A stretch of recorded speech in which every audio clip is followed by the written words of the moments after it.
मारपीट की झूठे आरोप लगाएंगे, इस तरह से बातें करेंगे, तो निश्चित तौर पर इसका विरोध किया जाएगा। और जनहित के लिए अधिकारी होते हैं, तो जनहित से जुड़े हुए सामाजिक कार्यकर्ताओं को दबाने के अधिकारी नहीं होते हैं। चलिए, शांति प्रसाद भट्ट जी हैं, राज्य आंदोलनकारी हैं और इस तरह के संघर्षों के पुरोधा है उत्तराखंड में। भट्ट साहब इस समय नैनीताल में है, कई मुकदमे झेलते रहे हैं, कई ऐसी शिकायतें झेलते रहे। भट्ट साहब, क्या सचमुच ऐसा ही होता है, या जब आप लोगों की, जन हकों की आवाज उठाते हो तो आप अपराधी या आरोपी हो जाते हो? आप तो इस समय भी एक मुकदमे के लिए नैनीताल गए हाईकोर्ट में।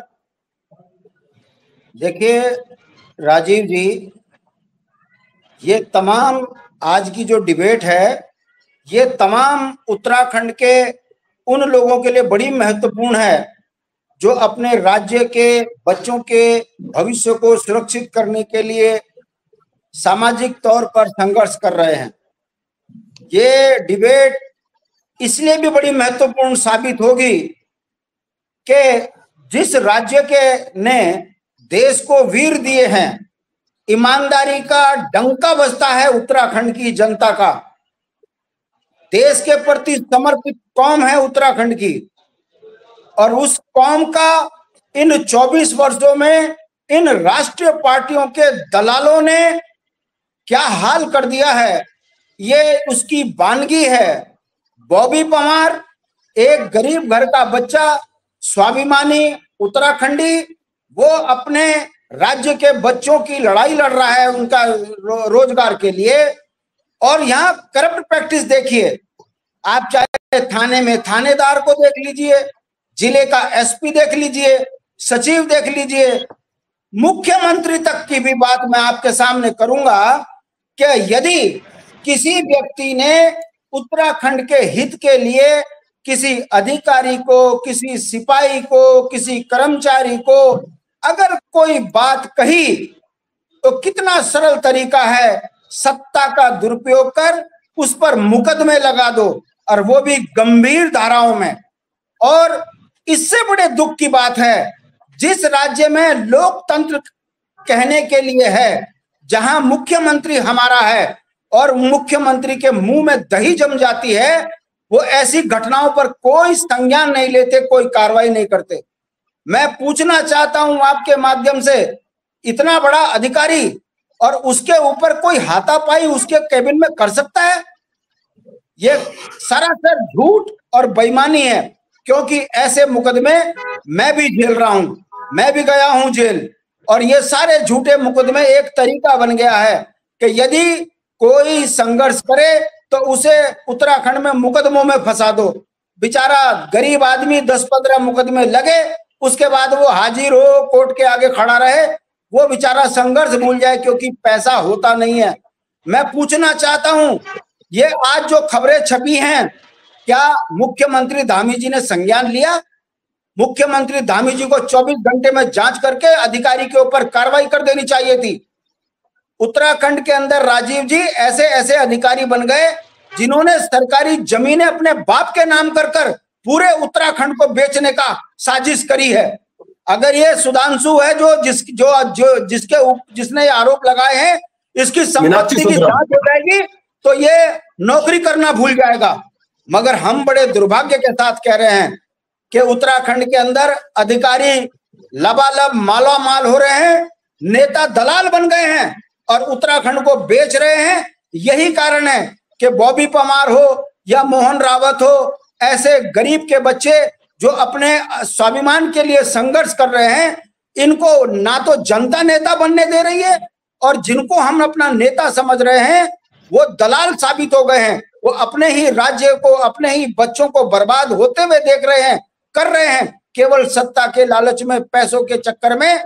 यही कारण है कि बॉबी पमार के ऊपर बताइए 307 का मुकदमा लगा, जब आंदोलन हुआ तब कोर्ट ने हटाया। क्या ये सरकारों का काम है? अगर ये कौम संघर्ष भूल गई तो ये कौम गुलाम हो जाएगी, देश की एकता और अखंडता खतरे में आ जाएगी, सेना में आदमी जाने बंद हो जाएंगे यदि इसी तरीके से पहाड़ियों को डराया धमकाया गया इन आईएएस अधिकारियों के द्वारा। मैं पूछना चाहता हूं, अभी तक उसके ऊपर मुख्यमंत्री ने संज्ञान क्यों नहीं लिया? उसको तुरंत निलंबित कर और जांच बैठा देनी चाहिए थी कि आखिर ऐसे कौन से हालात हुए कि बॉबी पवार और उनके बीच में गर्म बात हुई। झूठ, सरासर झूठ। मतलब अपने पद का दुरुपयोग। आईएएस हो, सीमा में रहो, तुम्हारे लिए जेल बनी हुई है। यदि अपने पद का दुरुपयोग करोगे तो किसी दिन कोई ईमानदार नेता आएगा, वो तुम्हारी जांच करा देगा, तुम्हारे को राजनीतिक, सामाजिक, आर्थिक रूप से कुत्ता बना देगा यदि आपने अपने पद का इस तरह से गलत दुरुपयोग किया। मैं पूछना चाहता हूं राजीव जी, ये इस लोकतंत्र में हम जा कहां रहे हैं? जहां देखो संघर्ष करने वाले के खिलाफ मुकदमा लगा दो, जांच बैठा दो। अरे भाई, क्या लोकतंत्र में अपनी बात को कहने का अधिकार नहीं है? हमारा नौकर है वो जो आईएएस अफसर है, वो हमारे इनकम टैक्स से, हमारे पैसों से उसको तनख्वाह मिलती है, वो जनता के सेवक है। मगर जिस तरीके का व्यवहार वो मालिक बन के कर रहे हैं, ये उत्तराखंड की जनता सुन ले। अगर आप ऐसे राजनीतिक बेईमानों को सत्ता दोगे, भाजपा के नेता हो चाहे कांग्रेस के नेता हो, ये दलाल संस्कृति से निकले हुए नेता हैं। इसीलिए उत्तराखंड का संघर्ष करने वाला बच्चा जो है, पुलिस की मार भी झेल रहा है, मुकदमे भी झेल रहा है, आर्थिक तंगी में जूझ रहा है। यदि ऐसे ही परेशान करते रहोगे तो मुझे लगता है उत्तराखंड में लोकतंत्र खत्म हो जाएगा। और जो यहाँ का मूल निवासी है, जो आज अपने अस्तित्व के लिए संघर्ष कर रहा है, और सरकार उनको बर्बाद करने पे उतरी हुई है केवल इसलिए कि आप पार्टियों में हो। अरे मेरी विचारधाराएं हो सकती है यहाँ पैनल में बैठे किसी व्यक्ति से ना मिलती हो, मगर क्या मैं किसी व्यक्ति के प्रति इस तरह की नफरत रखूं कि उसको राजनीतिक रूप से बर्बाद करने के लिए उसके ऊपर झूठे मुकदमे लगाऊं? तो राजीव जी, ये जो भी घटना हुई है, इसका दोषी उत्तराखंड की सरकार है, इसकी दोषी उत्तराखंड का ब्यूरोक्रेट है, इसका दोषी उत्तराखंड की जनता भी है, जो ये सब देखकर चुप है और अपने नौनिहाल बच्चों के भविष्य को बर्बाद करने के लिए ऐसे बेईमानों को सत्ता में बैठा रहे हैं, जो उत्तराखंड के लोगों को ही बर्बाद करने पे लगे हुए हैं। बॉबी पवार जैसा पढ़ा लिखा लड़का जो बेरोजगारों की आवाज है, वो किसी के साथ हाथापाई नहीं कर सकता। हाँ, इतना जरूर है कि जब कोई अधिकारी काम नहीं करता तो स्वाभाविक है आदमी जरा ऊंची आवाज में बात कर लेगा। ये राजनीतिक, ये आईएएस अफसर की इतनी हैसियत हो गई कि उत्तराखंड का नौजवान बच्चा यदि आपसे ऊंची आवाज में बात करता है तो आप उसके ऊपर संगीन धाराओं पर मुकदमा लगा दो। ये बताता है कि हम गुलामी की ओर बढ़ गए हैं। इस पर रोक लगनी चाहिए। और बॉबी पवार के खिलाफ जो ये झूठा मुकदमा लगा है, माननीय मुख्यमंत्री से मेरा निवेदन है, इसकी जांच होनी चाहिए और उस अधिकारी की संपत्ति की भी जांच होनी चाहिए कि जब वो एमडीडीए में थे, जब वो हरिद्वार में थे और जब वो मुख्यमंत्री के नजदीक हैं, तो उन्होंने बिहार से लेकर बंबई तक कितनी संपत्ति अर्जित करी है, इसकी भी जांच हो जाएगी। तो बॉबी पवार के ऊपर ये जो मुकदमे लगे हैं, ये दूध का दूध पानी का पानी हो जाएगा। मगर मुझे बड़े दुर्भाग्य के साथ कहना पड़ रहा है कि ब्यूरोक्रेट और सरकार एक होकर उत्तराखंड के जनमानस को लूट रही है। इसीलिए 24 वर्ष के बाद भी उत्तराखंड के चेहरे में उदासी है, घबराहट है, बेचैनी है। ना पलायन पे काम हो रहा है, ना राजधानी पे काम हो रहा है, ना रोजगार मिल रहा है, ना मूल निवास है, ना भू कानून है। और अब तो हालात इतने खराब हो गए कि बोलने वालों को जेल की सलाखों में ये डाल रहे हैं। ऐसे काले अंग्रेज भारतीय लोकतंत्र में कतई बर्दाश्त नहीं किए जाने चाहिए। और इस घटना की सीबीआई जांच हो जाएगी तो दूध का दूध पानी का पानी होगा। हम बॉबी पवार के साथ हैं। आप तमाम दर्शक इस मुद्दे पर अपने विचार रख सकते हैं। आपके विचार स्क्रीन पर भी लाएंगे, जो आपके प्रश्न होंगे उनको भी हम उठाएंगे, क्योंकि ये आप पूरे उत्तराखंड का और तमाम बेरोजगारों का, युवाओं का मामला है। आप भी अपनी राय लाइव हमसे बातचीत कर सकते हैं। नरेंद्र राणा जी, इस राज्य का जब उदय हुआ, एक बीमारी आई, उसका नाम था स्थायी निवास। उसके जड़ में क्या था? गैर मूल निवासी मुख्यमंत्री, गैर उत्तराखंडी टॉप सीटेड अधिकारी, उन्होंने अपने लिए व्यवस्था करी स्थायी निवास। और इस राज्य के साथ एक और समस्या भी मैं आपको इसलिए कह रहा हूं, एक मुकदमा हुआ, एक व्यक्ति अपराधी घोषित हुआ, एक अपराध घोषित हुआ। अपराध क्या था? उत्तराखंड राज्य का निर्माण करना, उमेश चरण गुसाई। उसी दिन से इस राज्य के लोगों पर, इस राज्य को बनाने वालों पर, इस राज्य के लिए संघर्ष करने वालों पर मुकदमा डालने की परंपरा अब आरंभ हो गई थी, जो आज तक जारी है। आज बॉबी पवार, इससे पहले आप, मोहन सिंह रावत, शांति प्रसाद भट्ट, न जाने कितने लोग संघर्ष करते करते मुकदमे झेलते रहे हैं, चाहे वो आज विधायक भी हैं। मुन्ना सिंह चौहान पर मुझे ध्यान है एक मुकदमा धरना देने का, सड़क जाम करने का। अरे सड़क जाम की है तो किसी मांग के लिए की है या किसी ऑफिस में किसी अधिकारी को कहा है? सरकारी कार्य में बाधा नाम का एक जो शब्द है और इसकी आड़ में न जाने कितने मुकदमे लोगों के लिए जन हकों की आवाज उठाने पर लगते हैं। अभी भी यह खबर आ रही है कि मीनाक्षी सुंदरम के दफ्तर से यह कहा जा रहा है, कुछ पोस्टों में कहा जा रहा है कि टेंडर का दबाव बना रहे थे। अब टेंडर का दबाव उत्तराखंड के लोग नहीं बनाएंगे तो क्या गुजरात वाले बनाएंगे? अब गुजरात वाले तो बनाते भी नहीं, सारे टेंडर उनको मिल जाते हैं। आप प्रत्यक्ष उदाहरण है, आपकी टिप्पणी। देखिए, सबसे पहले तो जो हमारे पैनल में साथी हैं, हमारे बहुत ही क्रांतिकारी शांति भट्ट जी, मोहन सिंह रावत जी, आपको सबको मेरा प्रणाम। मैं आपको याद दिलाना चाहूंगा, मुझे राज्य आंदोलन की याद आ गई। जब उत्तराखंड राज्य आंदोलन चल रहा था तो देहरादून में हम उसको लीड कर रहे थे, तो देहरादून के दिलाराम बाजार में आपसी विवाद कुछ हो गया, वहां दंगा हो गया। तो मीडिया का, मेन स्ट्रीम मीडिया का रोल जो इस समय कुछ उस समय भी था, हालांकि अधिकतर जो अखबार थे वो राज्य आंदोलनकारियों के साथ थे, खूब बड़ा चढ़ा कर देते थे। लेकिन एक अखबार ने न्यूज छाप ली कि जो दिलाराम बाजार में तोड़ फोड़ आगजनी हुई उसका नेतृत्व नरेंद्र राणा कर रहे थे। ये न्यूज छपाई गई और दूसरे दिन मुझे वहां से पकड़कर बरेली जेल भेज दिया गया। तो बात इस पर आई कि जब आप ये जो राज सत्ता में बैठे लोग हों, चाहे वो सरकार किसी की भी हो, जो भ्रष्टाचारी तंत्र के खिलाफ आप अगर आवाज उठाएंगे तो आपको इसी तरह से उत्पीड़ित किया जाएगा। अब उसमें क्या होता है, उत्पीड़ित जब किया जाएगा तो जो उत्तराखंड की महान जनता है, जो ईमानदार जनता है, जिनका इस राज्य आंदोलन में योगदान रहा है, उनको खड़ा होना पड़ेगा। उनको जब खड़ा होना पड़ेगा तो हमारे साथ वैसे हुआ, जब लोग खड़े हुए तो मैं आपको ताजुब दिखाऊंगा। मेरे पास आज ताजुब की बात है, मेरे पास आज भी अखबार की कटिंग है कि थानेदार ने न्यायालय में जाके बोला कि जब ये दिलाराम बाजार में घटना हुई तब नरेंद्र राणा एडीएम वित्त के यहाँ ज्ञापन दे रहे थे और हम जज ने पूछा कि आप बचाव पक्ष के वकील है कि जांच अधिकारी है? उसने कहा साहब मैं किसी निर्दोष व्यक्ति को नहीं फंसाना चाहता हूं और मेरी बेल हो गई। कहने का तात्पर्य यह है कि जब जब इस प्रकार की घटनाएं होंगी, जब जब आप भ्रष्टाचार के खिलाफ आवाज उठाएंगे, ये तो सचिवालय में चला गया बेचारा बॉबी पवार। अगर आप किसी पीडब्ल्यूडी के एक्शन पे भी जाओगे और आप ये कहोगे कि मेरी सड़क में जिस प्रकार का कोलदार पड़ना था, जिस प्रकार की पेंडिंग होनी थी वो नहीं पड़ रही है, मैं आपकी शिकायत कर रहा हूं, तो आपको धमका देगा और आपको कह देगा कि आप टेंडर लेने आए थे जी। अरे बॉबी पवार का कहीं रजिस्ट्रेशन नहीं। मेरे निजी रूप से बॉबी पवार से मतभेद हो सकते हैं, लेकिन इस सवाल पर मैं बॉबी पवार के साथ खड़ा हूं। मतभेद कैसे हैं? राज्य आंदोलनकारियों को जो 36 आरक्षण की बात सरकार ने कही, उस पर बॉबी पवार के लोग हाई कोर्ट में गए, जबकि उनको नहीं जाना चाहिए था। मैं उनसे आज भी अपील करता हूं कि उस अपनी याचिका को वापस ले। इस राज्य में जो आंदोलनकारियों ने महत्वपूर्ण भूमिका निभाई, अपना सारा समय पढ़ने लिखने का, नौकरी जाने का बर्बाद किया, अगर उनके आश्रितों को या जो लोग नौकरी करना चाहते हैं उनको नौकरी न मिले इस राज्य में, ये भी उचित नहीं है, उनको वापस लेनी चाहिए याचिका। लेकिन इस घटना के बाद हम पूरी तरह से बॉबी पवार के साथ हैं और हम सब लोगों को मिलकर मैं आह्वान करना चाहता हूं, जो संघर्षशील ताकतें हैं उत्तराखंड राज्य में, जो ईमानदारी की प्रतीक, आज तक जिन पर कोई छीटा कसी नहीं होती है, आज तक जिनका दामन साफ है, जो ये राजनेता, ठेकेदार और नौकरशाह का जो गठजोड़ उत्तराखंड में चल रहा है, जो इसके खिलाफ है, जिन पर इस प्रकार का कोई दाग नहीं है, उन सारी शक्तियों का आह्वान करना चाहता हूं कि आप लोगों को सबको इकट्ठा होना चाहिए और इस लड़ाई को लड़ना चाहिए।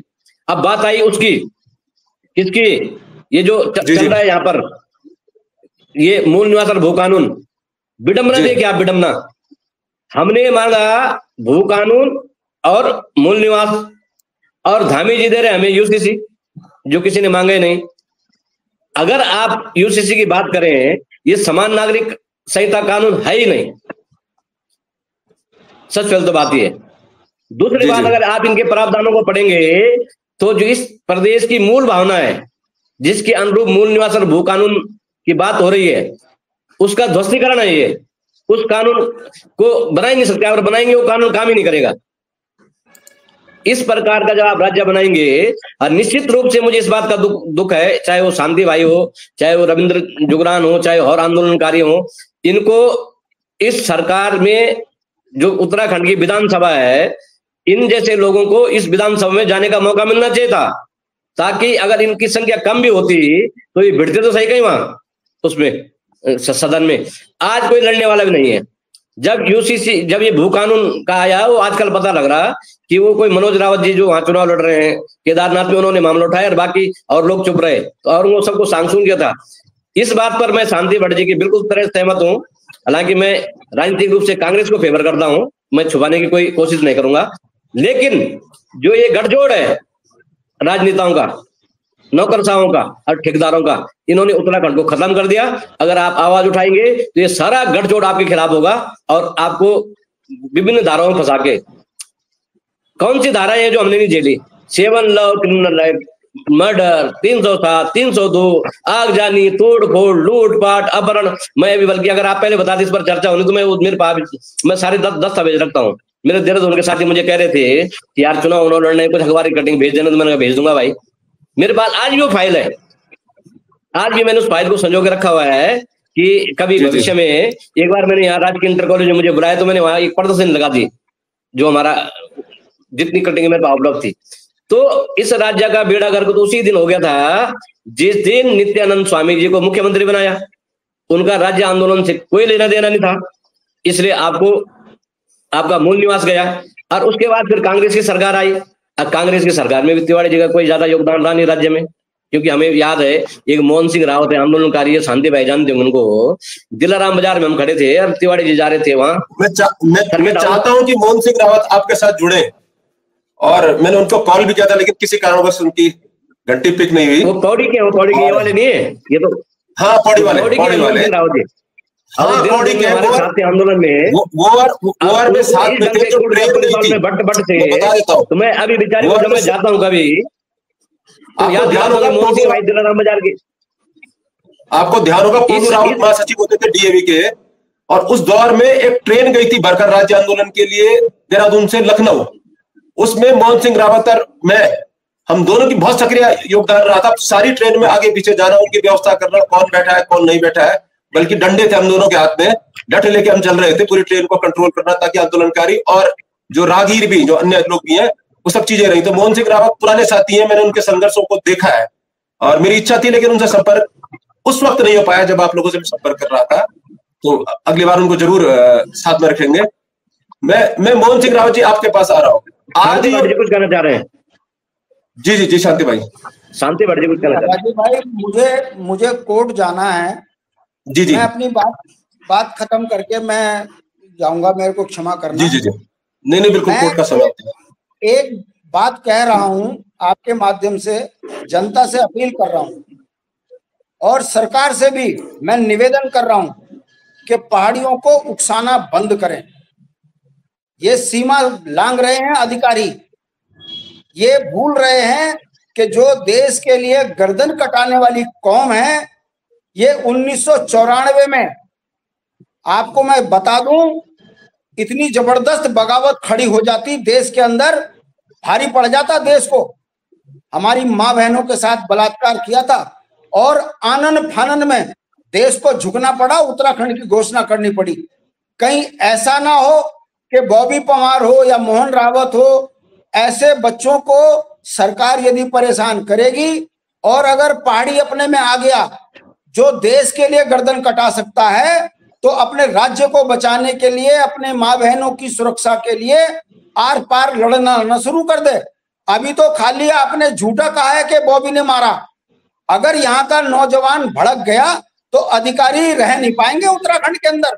ये स्थिति उत्तराखंड के अंदर ना बनाओ, पहाड़ियों को ना उकसाओ। दूसरी बात, मैं बड़े दुख के साथ कह रहा हूं राजीव भाई, मैं पागल नहीं हूं जो मैं उत्तराखंड क्रांति दल में संघर्ष कर रहा हूं, ये जानते हुए कि यहाँ ना तो पैसा है और ना जनता साथ में है। उसके बावजूद भी यदि मैं उत्तराखंड क्रांति दल के साथ खड़ा हूं तो मुझे इस बात के लिए गर्व है कि इस पार्टी ने राज्य आंदोलन में ईमानदारी से अपनी भूमिका निभाई। मेरा नेता इंद्रमणि बडोनी है, मेरा नेता काशी सिंह गिरी है, मेरा नेता जो है दिवाकर भट्ट है। ये बात मैं आपके सामने इसलिए कह रहा हूं, मैं ये जानते हुए भी कि वर्तमान दौर पूंजीपतियों का है, ठेकेदार नेता पैदा कर रहे, ठेकेदार विधायक मंत्री बन रहे, दलाली कर रहे, चोरी कर रहे, उसके बावजूद भी मैं पैसे को दरकिनार कर उत्तराखंडियत पर काम कर रहा हूं। ये जानते हुए भी कि मुझे मालूम है परिणाम क्या है, मगर मैं ये जानता हूं कि मेरा राज्य गरीब हो सकता है, मेरा स्वाभिमान कोई खरीद नहीं सकता। मैं अंतिम सांस तक उत्तराखंडियत के लिए काम करता रहूंगा। और मैं अपील भी करता हूं, अगर आज बॉबी परमार यूकेडी में होता, इसकी औकात नहीं थी आईएएस की, ये लिख देता और पूरे प्रदेश में आंदोलन खड़े हो जाते। मगर दुख की बात है, शांति जी, आपको जरा समय और चाह रहा हूं, एक लाइन बोल के मैं एक एडिशनल इंफॉर्मेशन दे रहा हूं। बॉबी परमार के लोकेशन को ट्रेस करने की लगातार कोशिश हो रही है। उनका फोन स्विच ऑफ है कल से, उनकी गिरफ्तारी की तलवार लटक रही है, लगातार उनको ट्रेस करने की कोशिश की जा रही है। एक विषय, और दूसरा विषय मुझे ध्यान आ रहा है कि नरेंद्र प्रताप सिंह कुंडीर, बब्बन भाई जिसे कहते थे, गढ़वाल विश्वविद्यालय श्रीनगर के महासचिव हुआ करते थे, मुझे उनके भाषण याद आ रहे हैं उस दौर में। आपको ध्यान होगा उमा भारती के गार्डों ने उनको पीटा था, लटका दिया था चौरास के पुल से नीचे, जब उन्होंने विरोध किया था किसी मामले को लेकर सड़कों पर। और उनके भाषण होते थे, कुटान कार्यक्रम किया जाएगा, हमने कुटान कार्यक्रम चलाया, तब सुधारा यूनिवर्सिटी के अधिकारी। मैं आपसे एडिशनल इसको ऐड करते हुए कह रहा हूं, क्या नरेंद्र प्रताप सिंह कुंडीर का जो आह्वान था, जो उन्होंने सोचा था, बगैर कुटान कार्यक्रम के काम नहीं चलेगा? मुझे ध्यान आ रहा है, भगवान बिरसा मुंडा की फिल्म देखी मैंने अचानक कल रात, जो जिन्हें भगवान कहा जाता है झारखंड में, उन्होंने भी क्रांति का बिगुल ऐसे ही बजाया था अपने हकों की आवाज के लिए, जब आदिवासियों की जमीनों पर लूटा जा रहा था। यह आजादी से पहले की बात है। क्या एक बार फिर से उत्तराखंड को जरूरत है? और जैसे निरंकुश अधिकारी हो गए, आवाज उठाने वाले पर मुकदमे कर रहे हैं, ये मुकदमा बॉबी परमार पर नहीं है, ये अरेस्टिंग बॉबी परमार के नहीं है, ये सारे बेरोजगारी की, सारे क्रांतिकारियों की, आप जैसे तमाम लोग जो जन हकों की आवाज उठाते हैं उन पर हो रही है। इसके साथ आप टिप्पणी करते हुए आप जा सकते हैं आगे। मैं मोहन सिंह रावत जी से बातचीत करूंगा। मैं अपनी बात कह रहा था कि मैं आखिर क्यों यूकेडी में हूं, ये जानते हुए भी कि यहाँ संघर्ष है, सत्ता नहीं है। मैं इसलिए आज यूकेडी में हूं। मेरे आदर्श इंद्रमणि बडोनी है, 3 बार विधायक रहे, मगर जब उन्होंने देखा कि उत्तर प्रदेश के लखनऊ में पहाड़ियों की आवाज को नहीं सुना जा रहा है, तो उन्होंने संघर्ष को स्वीकारा, फकीरी में रहे, मगर देश के अंदर एक संदेश दिया कि गांधीवादी विचारधाराओं से भी लड़ाई जाती है और जीती जाती है। राज्य बना के दिखाया। मेरा आदर्श हरीश रावत नहीं हो सकता, मेरा आदर्श धामी नहीं हो सकता, मेरा आदर्श मोहन रावत हो सकता है, भले ही छोटा भाई हो। मेरा आदर्श कोई और हो सकता है, मगर दुख के साथ मुझे ये कहना पड़ रहा है। अभी देख लिए बॉबी परमार है, अरे भाई यूकेडी में आओ ना, क्या दिक्कत है तुम्हें? मगर क्या करें, पैसों की चकाचौंध और कुछ लोगों के इशारों पर बॉबी परमार को क्षेत्रीय सोच से दूर कर कर उसको बेरोजगार संघ करके घुमाया जा रहा है। नहीं जीत पाओगे भाई, आपको एक मुट्ठी होना पड़ेगा। मैं मोहन भाई को भी कह रहा हूं, छात्र संघ का नेता है, आओ ना यार, तुम्हारी अपनी पहचान पहाड़ है, काय को राष्ट्रीय पार्टियों का पल्लू पकड़ा है? जब हम राज्य लड़के ले सकते हैं तो एक होकर हम राज्य भी, मैं अपनी सरकार भी बना सकते हैं। मगर हम छोटे रास्ते पकड़कर लंबी लड़ाई लड़ने की जो मानसिकता रख रहे हैं, उसी कारण हम 24 साल से मार खा रहे हैं। अरे आप आइए, आपका क्षेत्रीय दल है, हमने ठेका नहीं ले रखा, आप आइए, आप लड़िए, आप जीतिए, एक विचार को मजबूत कीजिए। यूकेडी एक विचार है क्षेत्र विकास की, मगर मुझे दुख के साथ कहना पड़ रहा है यूकेडी में पैसा नहीं है, इसलिए कोई आना नहीं चाह रहा, और इसीलिए हम भी कमजोर हैं और संघर्ष करने वाले बच्चे भी कमजोर हैं। मेरा सबसे निवेदन है, आओ एक मुट्ठ और एकजुट हो जाओ, तभी उत्तराखंड का भला होगा, नहीं तो फिर वही होगा।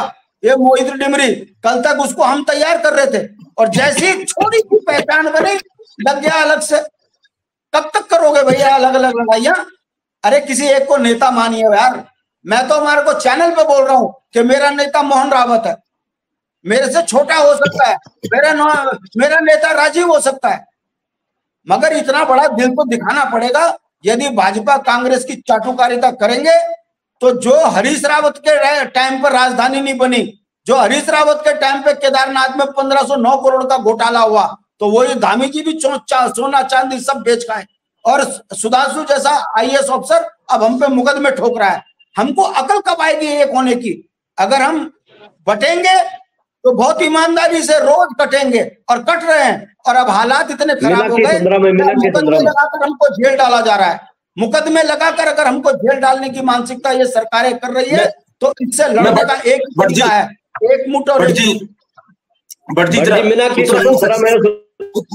सुनिए सही, सुन तो लीजिए। उत्तराखंड सचिवालय संघ के अध्यक्ष जो है दीपक जोशी जी ने इस मुद्दे पर क्या कहा, एक बार आपको सुनाते हैं, फिर आगे चर्चा करते हैं, जरा वो भी सुना लेते हैं। सरकार के वरिष्ठ नौकरशाह के साथ और सचिवालय सेवा के हमारे सहयोगी साथियों के साथ मारपीट करना, गाली गलौज करना, जान से मारने की धमकी देना और सचिवालय से बाहर आकर देख लेने की धमकी देना हम सबके लिए एक प्रश्न चिन्ह है और इस सरकार के लिए भी एक प्रश्न चिन्ह है कि सचिवालय में इस तरह के लोग, गुंडा प्रवृत्ति के लोग आकर सचिवालय सेवा के और वरिष्ठ नौकरशाहों को इस तरह से धमका रहे हैं, शासकीय कार्य में बाधा पहुंचा रहे हैं। और बॉबी पवार नामक व्यक्ति द्वारा जिस तरह से आज का प्रयास किया गया है, हम सब लोग असुरक्षित माहौल में हैं और इस सचिवालय में ऐसे माहौल के लिए बोलने वाला कोई व्यक्ति, कोई संघ दूर दूर तक दिखाई नहीं देता है। मैं सरकार से उम्मीद करता हूं कि सरकार आज के इस बॉबी पवार द्वारा की गई घटना का संज्ञान लेगी और बॉबी पवार जैसे लोगों के द्वारा जो कृत्य किया गया है और एक गुंडागर्दी का माहौल सचिवालय के अंदर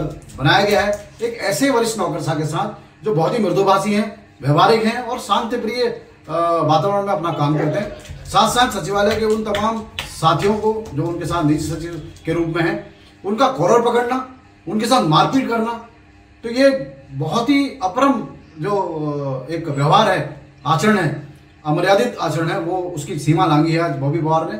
और बॉबी पवार को सख्त गिरफ्तारी हो ऐसी हम उम्मीद करते हैं। साथ साथ ये भी उम्मीद करते हैं कि सचिवालय का कोई मैकेनिज्म ऐसा बने, कोई ऐसा सिस्टम जनरेट हो कि आम आदमी सचिवालय में इस तरह से ना घुस सके और सचिवालय के लोग सुरक्षित रहें, सचिवालय के अधिकारी सुरक्षित रहें। और हम लोग उम्मीद करते हैं कि बॉबी पवार जैसे लोगों के लिए निपटने के लिए हम लोग जल्दी ही अपने कर्मचारियों की बैठक बुलाएंगे और जिस तरह से आज ये गुंडागर्दी का माहौल बॉबी पवार ने तय किया है, भविष्य के लिए बॉबी पवार जैसे लोगों को हम लोग इसकी जो है बानगी दिखाएंगे।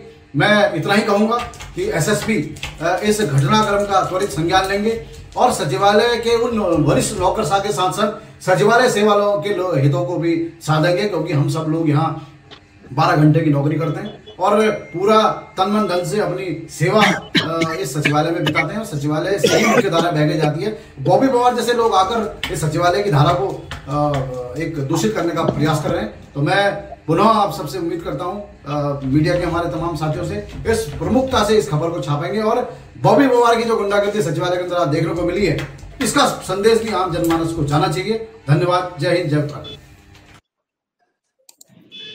अब दीपक जोशी जी, आपकी खबर को हमने एज इट इज हूबहू दिखा दिया है। शांति भट्ट जी, ये दशा है आपकी, ये आपके लोग हैं। राजीव जी, 90 साल अंग्रेज हम पे ऐसी राज नहीं कर गए। मैं चुनौती के साथ कह रहा हूं, इसकी नियुक्ति जो है ये कहीं किसी आयोग से सेलेक्ट होकर नहीं आया होगा, ये किसी नेता के पैर पकड़ के नौकरी लगा होगा। इसकी भाषा है, ये नहीं बोल पाया कि सचिवालय में ऐसी स्थिति कैसे उत्पन्न हो गई। अगर बॉबी पवार ने अगर कॉलर पकड़ा भी है तो ऐसी स्थिति उत्पन्न करने वाले उन अधिकारियों पे कार्रवाई होनी चाहिए, मगर क्या करें, नेता के पैर पकड़ के नौकरी पाली। अब आईएएस ऑफिसर के साथ सेटिंग करनी है तभी तो जाके नोट कमाने हैं। ये जो भाषा है, इसने हमको 90 साल अंग्रेजों का गुलाम बनाया है, 24 साल हमको उत्तराखंड में गुलाम बनाने की मानसिकता है।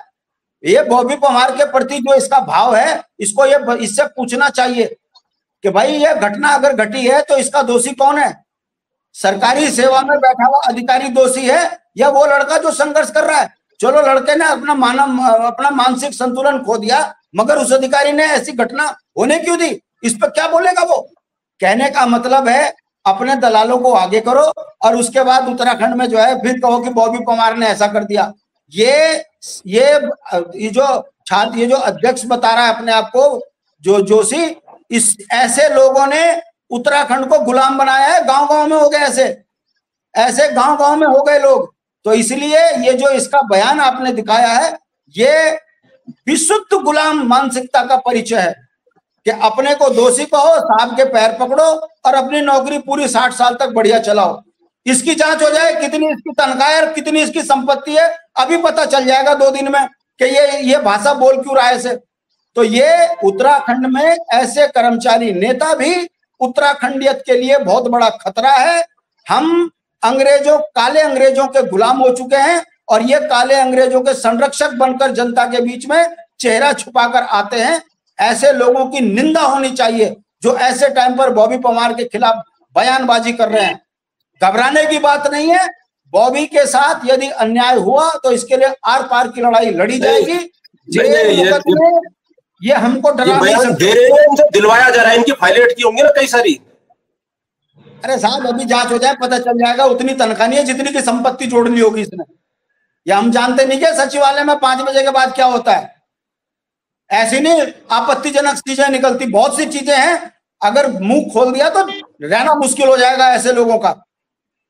अगर बॉबी परमार के साथ अगर षड्यंत्र करेंगे, भले ही यूपीडी में बॉबी परमार नहीं है, मगर उत्तराखंडी होने के नाते हम उसके साथ खड़े हैं, संघर्ष करेंगे। और आपकी बात पर दर्शकों का कमेंट आ रहा है कि सीसीटीवी फोटो वीडियो तो होगी, सीसीटीवी फोटो वीडियो तो होगी, लेकिन सीसीटीवी अगर क्लियर कर रख दिया जाए ना हर सचिव के दफ्तर में और उसका प्रसारण बाहर होता रहे आवाज का भी, तो सेटिंग कैसे होगी? भट्ट साहब 5 बजे के बाद का आप जो जिक्र कर रहे हैं और ये 12 घंटे ड्यूटी की बात कर रहे हैं, अरे वाह क्या एनर्जी है इनमें।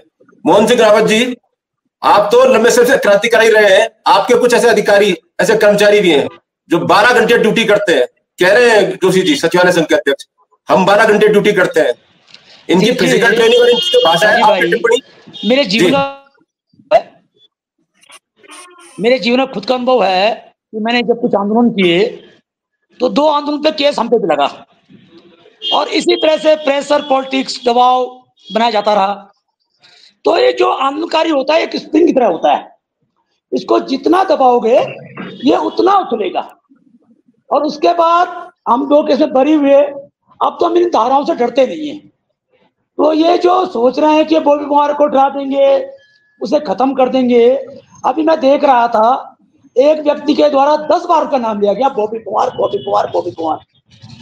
तो ये समझिए खौफ है कि उत्तराखंड में युवा जागरूक हो रहा है, उत्तराखंड युवा अपनी हक की बात कर रहा है। तो शायद उत्तराखंड शासन प्रशासन इस बात को हजम नहीं कर पा रहा है। तो निश्चित तौर पर हमने जीवन में कई अधिकारी देखे। मैंने तो नटराजन जो एक कुलपति थे और असवाल गुर्जी वाला केस था, तो असवाल गुर्जी का जब आचार्य पे प्रमोशन नहीं हुआ तो मैं 2 बस भर के यूनिवर्सिटी चला गया। तो उन्होंने हमें एक पत्र दिया कि हम 1-2 माह के अंदर आपका ये काम, ये इनका प्रमोशन कर देंगे। हम जब वापस आए 2 महीने तक कुछ नहीं हुआ। हम वापस गए तो नटराजन जी कहते हैं कि मैंने तो ऐसे लिख के दे दिया। तो एक थप्पड़ जब उनके गाल पे पड़ा, मैंने कहा आप एक इलेक्टेड बॉडी से शासन अध्यक्ष बना है, उसे पत्र लिख रहे हैं।